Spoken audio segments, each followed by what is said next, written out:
वगैरे पडला, बरोबर ना. या 400 इंचामध्ये जर ज्या प्रकारचा केऑस आपण मुंबई उपनगर आणि इतर आजूबाजूच्या शहरांमध्ये बघितल्यानंतर आपल्या लक्षात येईल की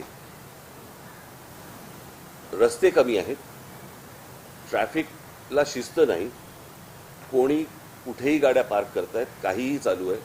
आणि अशा परिस्थितीमध्ये ह्याचं जर उत्तर आत्ता सापडलं नाही किंवा ह्याच्यावरती जर समजा आत्ता काम नाही केलं राज्य सरकारने, काय झालं आहे, आपण कबुतरं, हत्ती आणि इतर गोष्टींमध्ये आपण इतके अडकलो आहे की ह्या ज्या मूलभूत समस्या ज्या आहेत याच्याकडे कोणाचंच लक्ष नाही. म्हणजे लोकांना गाड्या पार्क करण्यासाठी म्हणून ज्या पार्किंग लॉट जे उभे करायला पाहिजेत सरकारकडनं किंवा महानगरपालिकेकडनं, काही केलेत नाही अशाला भागले, पण लोक तिकडे जात नाही. मला असं वाटतं की या ठिकाणी लोकांनी गाड्या पार्क करणं, जिथे पार्किंग नसेल तिकडे, आणि या प्रकारची एक शिस्त लावणं गरजेचं आहे. अनेक ठिकाणी जे आज बाहेरच्या राज्यांमधनं लोक आलेत, बाहेरच्या प्रदेशामधनं लोक आलेत, जे आज ओला आणि इतर टॅक्स्या आणि रिक्षा आणि सगळ्या गाड्या चालवत आहेत, त्यांना माहितीच नाही आहे या शहरांमध्ये काय प्रकारची सिस्टीम असली पाहिजे, कुठे गाड्या पार्क केल्या पाहिजेत, कुठे लावल्या पाहिजेत. डबल पार्किंग करत असतात, नो पार्किंगमध्ये लावत असतात, कुठेही लावत असतात. आणि त्या दृष्टिकोनातनं मी एक छोटासा आराखडा आज मी मुख्यमंत्र्यांना दिला. त्या प्रकारे आत्ता तिथे मुंबई पोलीस कमिशनर, त्याच्यानंतर मला असं वाटतं ट्रॅफिकचे जॉईंट सीपी कुंभारे साहेब, अशा सगळ्या लोकांना तिकडे बोलवलं होतं आणि तिथे ती बैठक झाली. आणि मी काही नमुने त्यांना, हा पण आवाज येणार नाही,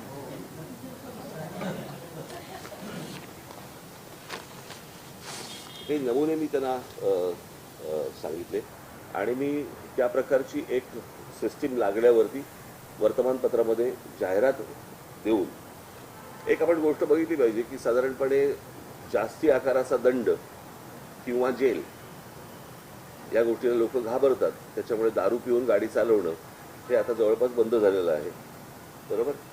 आता काही गोष्टींची शिस्त लावण्यासाठी म्हणून काही तुम्हाला उपाययोजना कराव्या लागतात. मला असं वाटतं ती गोष्ट ट्रॅफिकसाठी पण होणं गरजेचं आहे.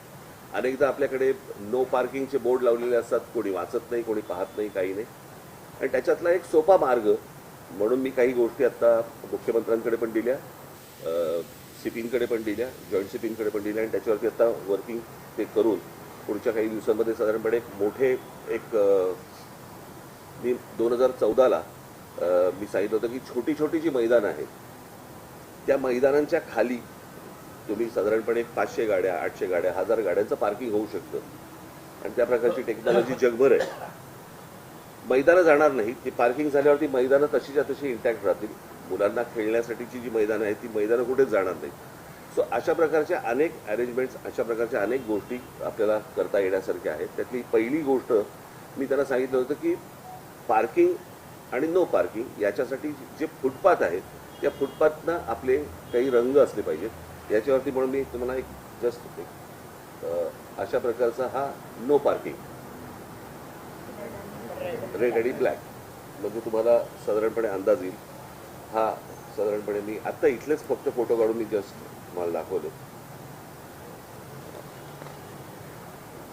या प्रकारचे इथे गाड्या पार्क करायच्या नाहीत आणि केल्या तर काय प्रकारचं त्यांना शासन होऊ शकतं किंवा काय प्रकारचं त्यांना दंड आकारला जाऊ शकतो यावरती आता मला असं वाटतं राज्य सरकार त्याच्यावरती काम करते.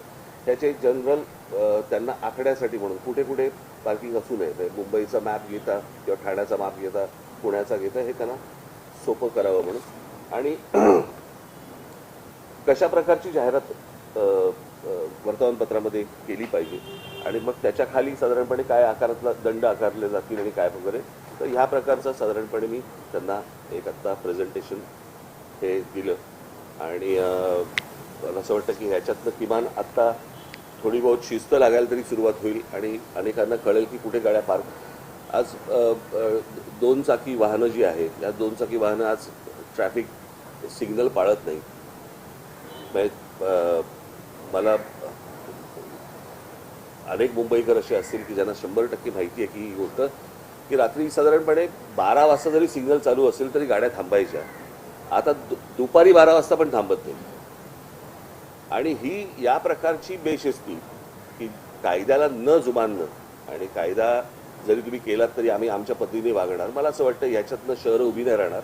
आपण अजून वाईट गोष्टींकडे आपण जाऊ. अत्यंत विचित्र लेवलवरचा केऑस हा भविष्यामध्ये मला दिसतोय जर आत्ता याच्यावरती जर काही उपाययोजना झाल्या नाहीत सरकारकडनं तर कारण त्या प्रकारची बेशिस्त